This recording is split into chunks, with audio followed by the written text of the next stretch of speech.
साध संगत जी आप दी ज्ञात वास्ते बेनती करां, क्योंकि जिहड़ा गोज ग्रंथ सी अज गुप्त है। जदों श्रीमान संत ज्ञानी गुरबचन सिंह जी खालसा पिंडरांवाले जथे समेत दर्शन करने वास्ते आया करते सी।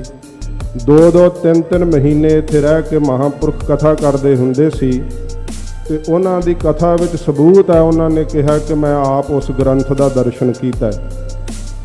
ते जिहड़े विद्यार्थी सिंह सन उस समय दे नाल दे, उन्होंने उस ग्रंथ तो अपने हाथ नाल कुछ लिख के उतारे कीते सी, जिन्हां विचों ज्ञानी प्रीतम सिंह जी लखारी इंग्लैंड वाले प्रसिद्ध महापुरखों के विद्यार्थी है। मैं इंग्लैंड गया सां ते उत्थे उन्होंने कहा कि सानू हजूर साहब का इतिहास सुणाओ। तकरीबन 2.5 घंटे कथा हुई लाइव टीवी के उत्ते, सारे यूरोप विच गई।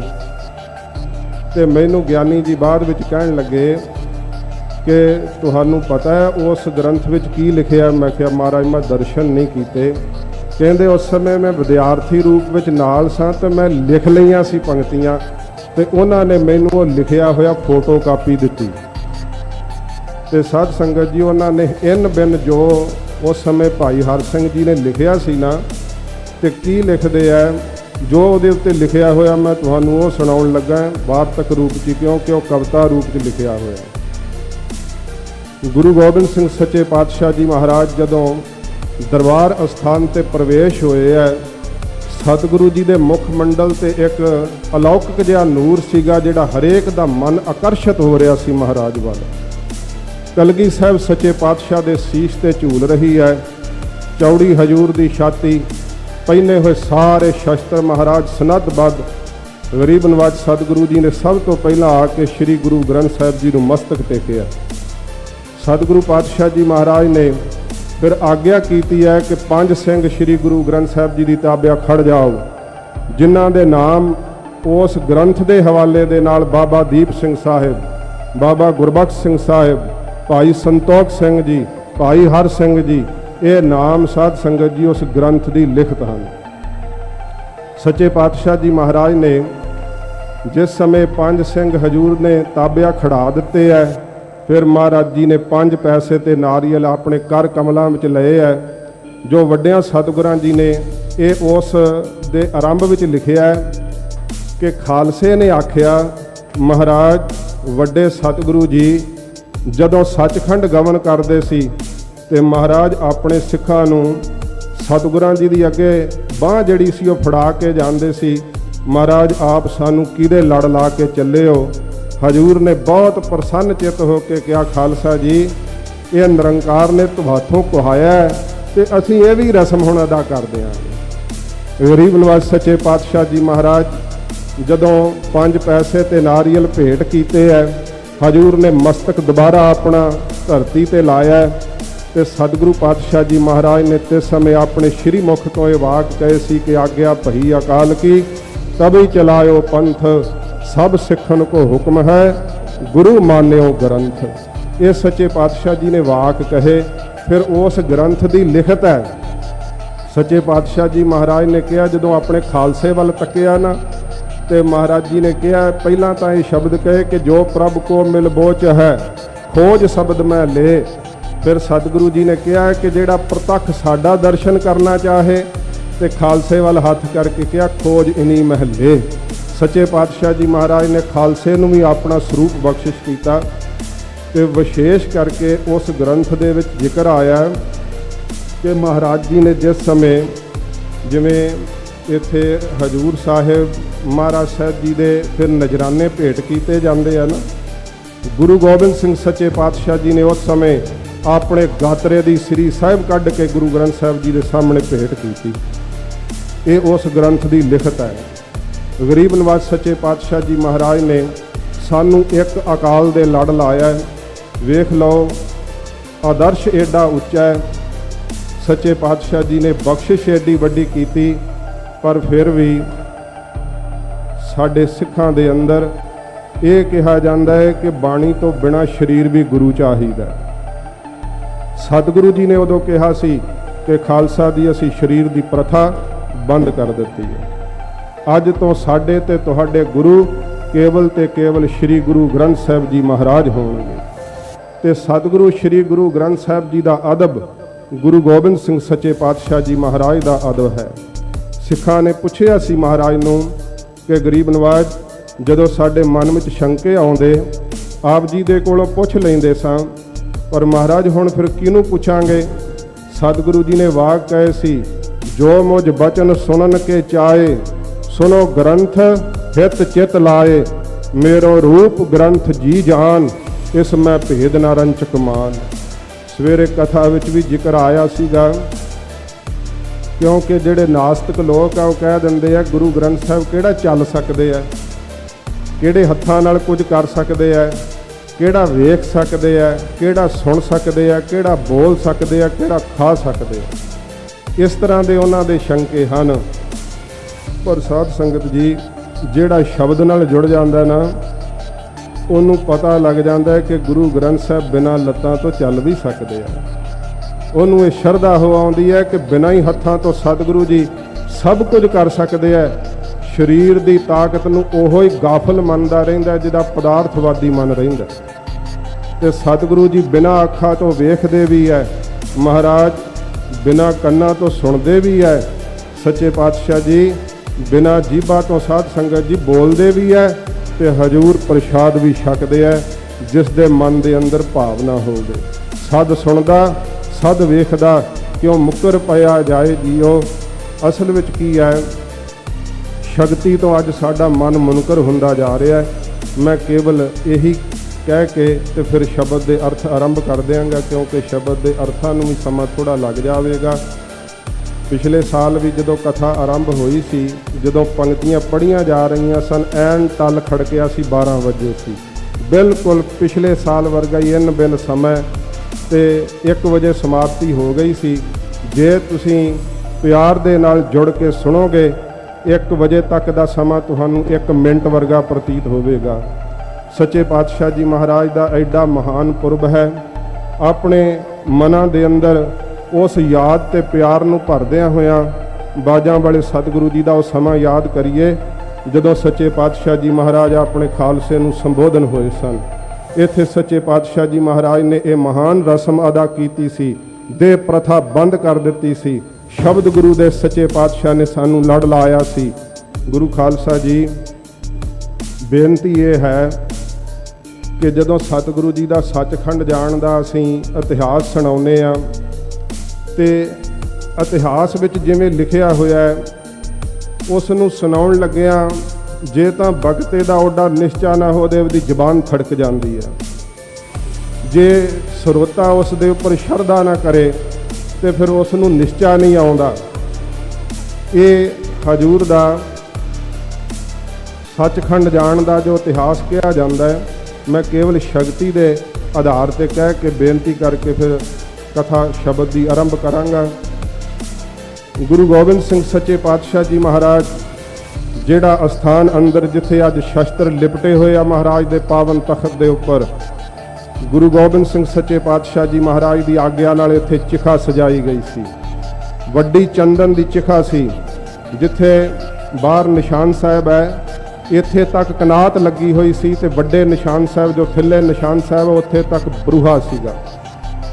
ਤੇ ਗੁਰੂ ਗੋਬਿੰਦ ਸਿੰਘ ਸੱਚੇ ਪਾਤਸ਼ਾਹ ਜੀ ਮਹਾਰਾਜ ਦੇ ਅੱਗੇ ਅੱਗੇ ਰਾਗੀ ਸਿੰਘ ਸ਼ਬਦਾਂ ਦਾ ਗਾਇਨ ਕਰਦੇ ਹੋਏ ਆਏ।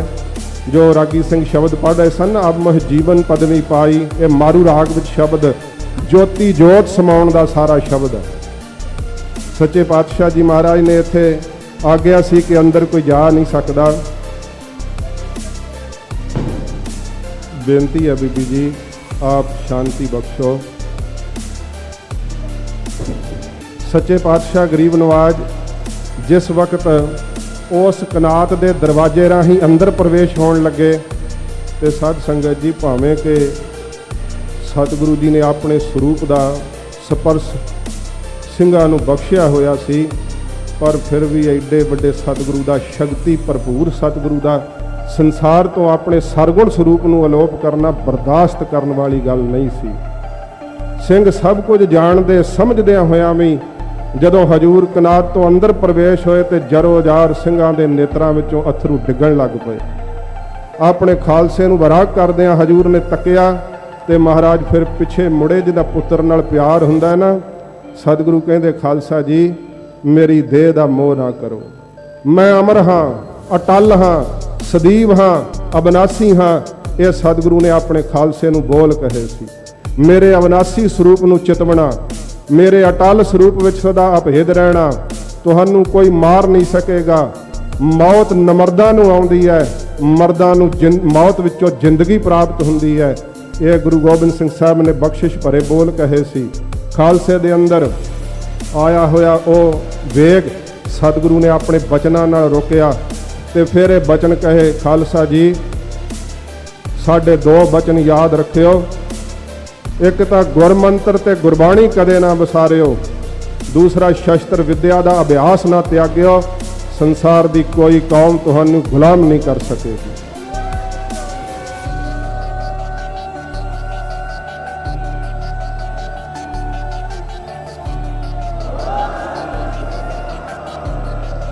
हजूर ये बचन कह के अंदर प्रवेश होए है। केवल भाई हर सिंह जी नूं सच्चे पातशाह जी महाराज आग्या कीती कि भाई हर सिंह जी चंडा प्रचंड कर दिओ। हजूर बनी हुई उच्ची चिखा ते चौंकड़ा ला करके बैठ गए। जदों सतगुरु जी जागदी जोत उवें ही कमर कसा लगा है, कलगी साहब सीस ते झूल रही है, नूर इन्ना मस्तक ते आ डुल डुल पैंदा नूर। भाई हर सिंह जी का हिया नहीं पैंदा कि मैं चंडा प्रचंड कर दियाँ। सतगुरु जी की आग्या अगे कोई वेर नहीं सी। फिर महाराज जी की आग्या मनदियां होया वो चंडा प्रचंड किया है। लट लट करती हुई अग बलन लगी है। सारिया ही लकड़ा साध संगत जी बल गई। हजूर के शरीर नूं अग ने छोया तक नहीं। सच्चे पातशाह जी महाराज के शरीर नूं अग ने नहीं छोया, क्योंकि पंजां तत्तां दे शरीर नूं अग छुंदी है। हजूर ने पहले ही तत्तां च तत्त मिला दिते सी, इस करके महाराज के शरीर नूं अग ने नहीं छोया। फिर सतगुरु ने अपनी नाभि विचों, मैं इत्थे प्रमाण देऊँगा क्योंकि अज आपां इह मन लैने आ कि महाराज के शरीर नूं क्यों नहीं छोया जी। ਜਿਹੜੇ मनमतीए वो कहते हैं गुरु गोबिंद सिंह साहब का आम आदमी की तरह शरीर का अंतिम संस्कार होया है। केवल ये सिख शरधा ही करते हैं। कोई देह समेत भी कदे सचखंड गया, वो तो सचखंड नूं नहीं मनते। ਜਿਹੜੇ लोग ये गल्लां करते हैं तो वो मनते हैं कि गुरु गोबिंद सिंह साहब का आम शरीर की तरह ही संस्कार होया है। तो ये ਜਿਹੜੇ सिख है ना शरधा नाल इहो जिहियां गल्लां करते हैं। मैं उसका सबूत देऊँगा तो वह प्रमाण दे के फिर मैं कथा आरंभ करदा। गुरु गोबिंद सिंह सच्चे पातशाह जी महाराज ने अपनी नाभि दे विचों साध संगत जी अगन नूं प्रगट किया। सतगुरु पातशाह जी महाराज की नाभ तो जिवें अग प्रगट हुई है, हौली हौली वेखदियां वेखदियां उस अग्नि दे विच सतगुरु का शरीर अलोप हो गया। आकाश दे विच प्रकाश ही प्रकाश होया उस वक्त। ते जय जयकार दीयां धुनां सुनियां। उस मर्द अगंबड़े सतगुरु का जदों जाना होया, देवतियां ने साध संगत जी नगारे खड़का दिते, संखां दा नाद पूरिया गया।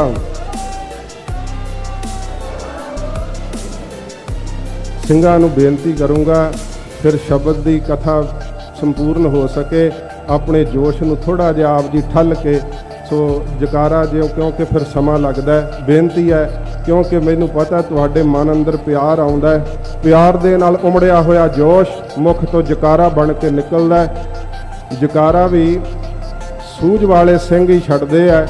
कई वारी गल बगता कुछ होर कह रहा हुंदा ते जकारा उत्थे छड्ड दिंदे, जिहड़ा ढैंदी कला वाला प्रतीक हुंदा ते तुसीं सूझवान हो। चढ़दी कला के प्रतीक के सहित जकारा छड्डिया, पर बेनती है थोड़ा अपने वेग नूं कंट्रोल करो। गरीब नवाज सच्चे पातशाह जी महाराज जिस वक्त सचखंड नूं चाला मारिया, किसी एक नहीं वेखिया, खलकत ने वेखिया, दुनिया ने तकिया। उस समय उस नाद नूं, उस प्रकाश नूं सब इत्थे लुकाई नूं पता लगा है कि अज गुरु कलगीधर सच्चे पातशाह जी महाराज सचखंड गमन किया है। साध संगत जी मनुखों का की पशु पक्षियों ने उस समय इस गल का सोख किया सी। सच्चे पातशाह जी महाराज का जिहड़े दर्शन करते सन, इस वायुमंडल ने उस समय उदासी का प्रगटावा किया। जदों सतगुरु पातशाह जी महाराज ने चाला मारिया, फिर उस समय ਸਿੰਘਾਂ ने दसिया सी कि खालसा जी हजूर दे सोने की काठी की सवारी वाला कमैत घोड़ा तबेले विच है नहीं।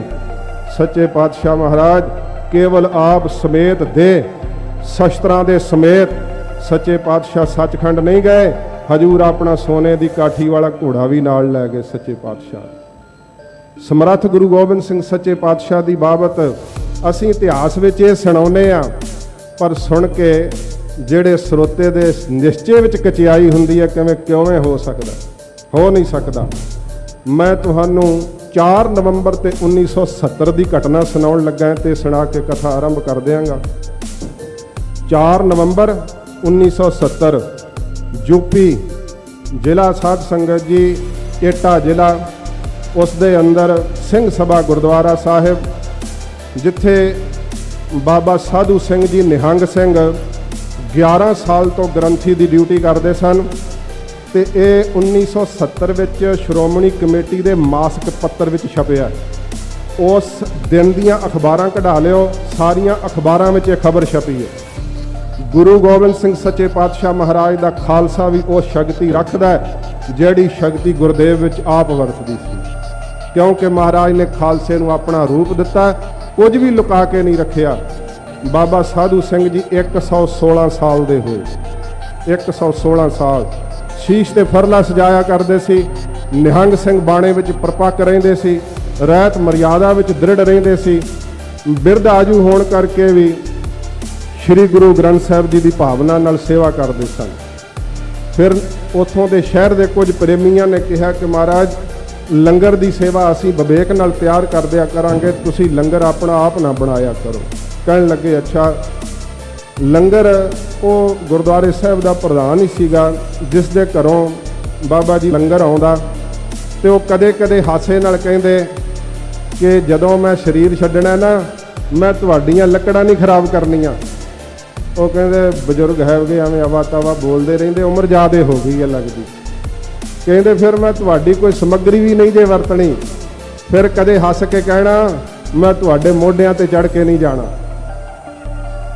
ਇਸ ਤਰ੍ਹਾਂ ਦੇ ਬਚਨ ਕਰਦੇ ਰਹਿਣਾ, ਪਰ ਜਿਹਨੇ ਸੁਣਨਾ ਉਹਨੇ ਇਹ ਸੋਚਣਾ ਕਿ ਉਮਰ ਵੱਡੀ ਹੈ ਤੇ ਸਠਿਆ ਗਏ ਆ, ਤਾਂ ਇਹੋ ਜਿਹੀਆਂ ਗੱਲਾਂ ਕਰਦੇ ਆ। ਜਿਸ ਦਿਨ ਉਹਨਾਂ ਨੇ ਚਾਲਾ ਮਾਰਨਾ ਸੀ, ਇੱਕ ਸਾਧ ਸੰਗਤ ਜੀ ਬਾਣੀਆਂ ਸੀ, ਉਹਦੇ ਨਾਲ ਪ੍ਰੇਮ ਸੀਗਾ, ਉਹਦੀ ਦੁਕਾਨ ਤੇ ਗਏ, ਸੁੱਕੀ ਰਸਤ ਲੈਣੀ ਸੀ, ਅੱਧਾ ਕਿਲੋ ਆਟਾ ਲਿਆ, ਉਹ ਘਰ ਪਕੜਾਉਣਾ ਸੀ ਉਹਨਾਂ ਨੂੰ, ਤੇ ਉਹਨੂੰ ਦੁਕਾਨ ਵਾਲੇ ਨੂੰ ਕਹਿੰਦੇ ਆ ਕਿ ਮੇਰਾ ਇੰਨਾ ਹੀ ਆਟਾ ਰਹਿੰਦਾ ਸੀ ਸੰਸਾਰ 'ਚ, ਮੈਂ ਹੁਣ ਇਹ ਛੱਕ ਕੇ ਚਾਲਾ ਮਾਰ ਲੈ। ਉਹ ਕਹਿੰਦਾ ਹੱਸ ਕੇ ਕਹਿੰਦਾ ਬਾਬਾ ਜੀ ਤੁਸੀਂ ਕਿੱਧਰ ਜਾਣਾ, ਇੱਥੇ ਹੀ ਰਹਿਣਾ। ਉਹਨੇ ਵੀ ਨਾ ਸਮਝਿਆ ਇਸ ਭੇਦ ਨੂੰ। ਜਿਸ ਦਿਨ ਉਹਨਾਂ ਦੇ ਚਾਲੇ ਦਾ ਵਕਤ ਸੀ, ਕੁਝ ਦਿਨਾਂ ਤੋਂ ਉਸ ਪਰਚੇ ਵਿੱਚ ਲਿਖਿਆ ਹੋਇਆ, ਮੇਰੇ ਕੋਲ ਉਹਦੀ ਕਾਪੀ ਹੈ, ਕੋਈ ਲੈਣਾ ਚਾਹੇ ਤਾਂ ਲੈ ਸਕਦਾ, ਕਿ ਬਾਬਾ ਜੀ ਦੇ ਕੁਝ ਦਿਨਾਂ ਤੋਂ ਢੰਗ ਤਰੀਕੇ ਜਿਉਣ ਦੇ ਵੱਖਰੇ ਹੋ ਗਏ ਸੀ। ਇਸ਼ਨਾਨ ਵੇਲੇ ਜਕਾਰੇ ਬਹੁਤ ਛੱਡਦੇ ਸੀ, ਜਦੋਂ ਕੁਝ ਦਿਖਾਈ ਦਿੰਦਾ ਹੋਵੇ ਉਹਨੂੰ ਫਤਿਹ ਵੀ ਬੁਲਾਉਣੀ ਪੈਂਦੀ ਆ, ਉਹਦੇ ਸਤਿਕਾਰ 'ਚ ਜਕਾਰਾ ਵੀ ਛੱਡਣਾ ਪੈਂਦਾ। ਇਹ ਗੁਪਤ ਸੰਸਾਰ ਨਾਲ ਨਾਤਾ ਜੁੜਦਾ ਹੈ, ਆ ਦੇਹਾਂ ਨਾਲੋਂ ਨਾਤਾ ਟੁੱਟ ਜਾਂਦਾ।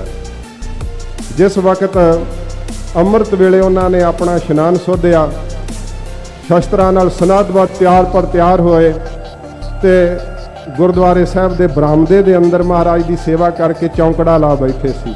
ਖਿੜਿਆ ਮਸਤਕ, ਦਗਦਾ ਹੋਇਆ ਚਿਹਰਾ, ਭਚੰਗੀ ਜਲ ਪਾਣੀ ਲੈ ਕੇ ਆਉਂਦਾ ਸੀ। ਰੋਜ਼ ਆਇਆ ਪ੍ਰਧਾਨ ਜੀ ਦਾ ਲੜਕਾ, ਕਹਿੰਦਾ ਬਾਪੂ ਜੀ ਜਲ ਪਾਣੀ ਲਿਆਂਦਾ।